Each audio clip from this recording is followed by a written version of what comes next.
अस्सलाम वालेकुम मेरे प्यारे भैन भराओ। हाँ जी सुनाओ जी की हाल चाल है थोड़ा? सब ठीक ठाक है? बाल बच्चे सब ठीक है? हो सुनाओ अपने माँ बाप भैन भरा सब ठीक? अल्लाह ताला सब दी तंदुरुस्ती रखे ते अल्लाह ताला सब सेहत आप रखे ते खुश रखे ते शाद रखे ते आबाद रखे। ठीक है जी। ते अज अल्लाह खैर करे जी मैं अपने घर की रेसिपी शेयर करन लगी सी अपने भैन भरावां दे नाल भी। अज मैं अपने घर बना रही हाँ कड़ी। ठीक है जी। काफ़ी दिन हो गए सी ते कड़ी नहीं बनाई सीगी ते मैं कड़ी तां नहीं बनान डई सीगी भी मैनू लस्सी दी सीगी भी मैं मैं लस्सी लभूंगी तो फिर ही मैं कड़ी बनानी है ते अल्लाह दा शुक्र है जी लस्सी सानू लभ गई। 2 बोतलां मिल गई सी मैनू लस्सी दियां। ठीक है जी। एक बोतल दे विच मैं बेसन घोल के रख लिया है वा तकरीबन 1.5 भाप बेसन ना मैं एक बोतल दे विच घोल लिया है ते एक बोतल हजे वैसे साडी पई हैगी आ।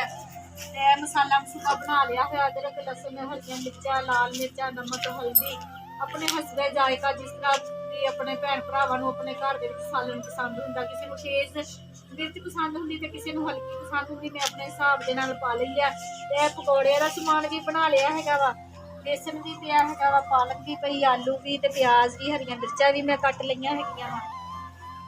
ते अज बना रहे जी असीं कड़ी पकौड़ा मज़ेदार।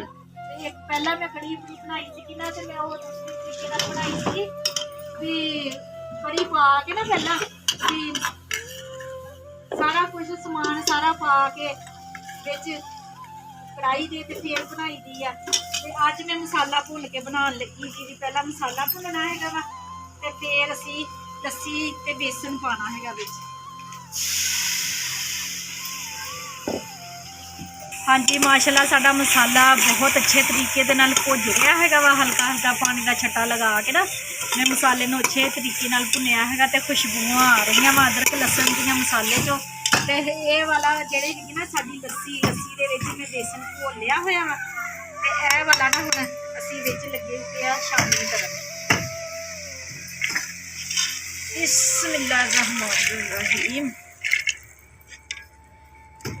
लो जी माशाल्लाह लस्सी साडी चले गई बिच लस्सी दे बेसन ते हुण असीं इहदे विच ना चमचा हिलांदे रहना हैगा वा ना भी जिहड़ियां फुटकड़ियां ना बन जाण बेसन दियां क्यों मसाला साडा गर्म सीगा ना इस वजह नाल। ते बाकी जिहड़ी लस्सी सीगी असीं ओह भी विच शामिल करन लगे हैगे। विच देखदे आ कि बेसन साडा सुधा ते लग्गिया होया ते ओह भी विच मिक्स हो जवे।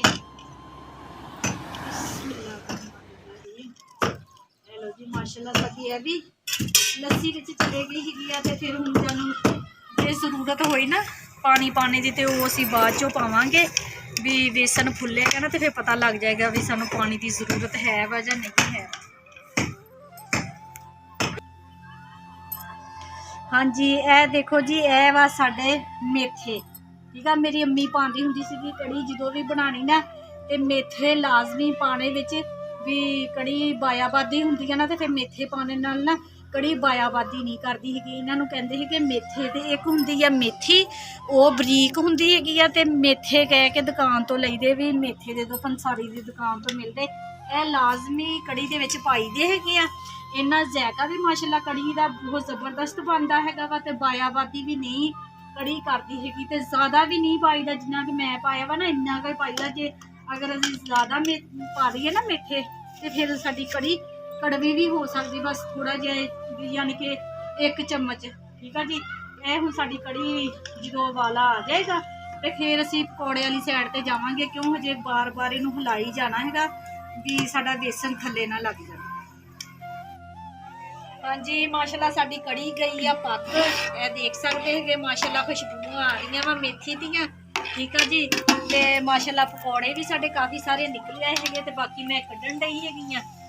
ते जिहड़ा कोई भैन भरा खाना चाहता है तो 100 बिस्मिल्ला साडे घर आ सकते हैगे आ। मैं भी पकौड़े खाण डई हैगी नाली नाल पकाई जांदी ते नाली नाल खाई जांदी। काफ़ी टाइम दी लगी हुई सी करन हांडी रोटी दा एहतमाम ते लो शामां पै गईयां वा। कड़ी हो गई साग हो गया ते इत्थे खर्चा भी बहुत हुंदा हैगा ते टाइम भी बहुत लगदा वा।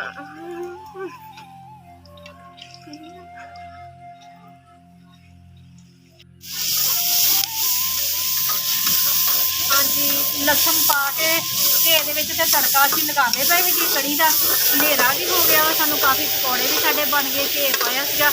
ਮੈਂ ਲਸਣ ਦਾ ਤੜਕਾ ਲਗਾਉਂਦੀ ਹੁੰਦੀ ਦੁਬਾਰਾ, ਫਿਰ ਮੈਂ ਨਾ ਮੈਨੂੰ ਲਸਣ ਬਹੁਤ ਜ਼ਿਆਦਾ ਪਸੰਦ ਹੈ, ਇਸ ਵਜ੍ਹਾ ਨਾਲ ਹਲਕੀ ਜਿਹੀ ਮਿਰਚ ਉਹ ਵਿੱਚ ਪਾ ਲਈ ਹੈਗੀ ਆ। ਉਹਦੇ ਨਾਲ ਨਾ ਫਿਰ ਘੇ ਦਾ ਜਿਹੜਾ ਕਲਰ ਹੈਗਾ ਨਾ ਉਹ ਫਿਰ ਰੈੱਡ ਹੋ ਜਾਂਦਾ ਵਾ, ਤੇ ਬਹੁਤ ਪਿਆਰਾ ਲੱਗਦਾ ਵਾ।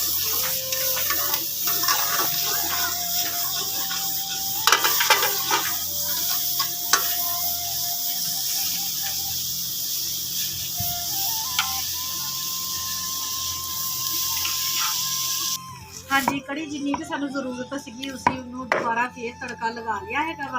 ਧਨੀਆ ਵੀ ਕੱਟ ਕੇ ਵਿੱਚ ਪਾਤਾ, ਤੇ ਇਹ ਪਕੌੜੇ ਜਿਹੜੇ ਸਾਡੇ ਇਹ ਵੀ ਵਿੱਚ ਜਾ ਰਹੇ। ਬਿਸਮਿल्लाह-रहमान-रहीम। ਪਕੌੜੇ ਬੜੇ ਮਜ਼ੇਦਾਰ ਬਣੇ ਹੈਗੇ, ਕਰਾਰੇ ਬਣੇ ਹੈਗੇ ਆ।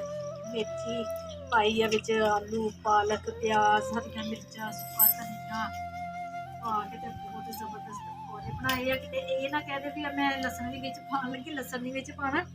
ਇਹ ਮੈਂ ਬਚਾ ਲਿਆ ਹੈਗਾ ਵਾ। ਫਿਰ ਮੈਂ ਦੁਬਾਰਾ ਇਹ ਥੋੜੀ ਜਿਹੀ ਕੜੀ ਬਚ ਗਈ ਸੀਗੀ ਇਹ ਵਾਲੀ, ਤੇ ਥੋੜੇ ਜਿਹੇ ਮਸਾਲਾ ਵੀ ਜਿਹੜਾ ਮੈਂ ਬਚਾ ਲਿਆ ਪਕੌੜੇ ਦਾ, ਤੇ ਫਿਰ ਮੈਂ ਦੁਬਾਰਾ ਕਿਸੇ ਦਿਨ ਫਿਰ ਤੁੜਕਾਂਗੀ। ਤੇ ਉਹ ਫਰਿੱਜ 'ਚ ਰੱਖ ਕੇ ਦੁਬਾਰਾ ਕੁਛ ਦਿਨਾਂ ਬਾਅਦ ਕੜੀ ਨੂੰ ਤੜਕਾ ਲਗਾਓ ਨਾ, ਤੇ ਬਹੁਤ ਮਜ਼ੇਦਾਰ ਲੱਗਦਾ ਵਾ।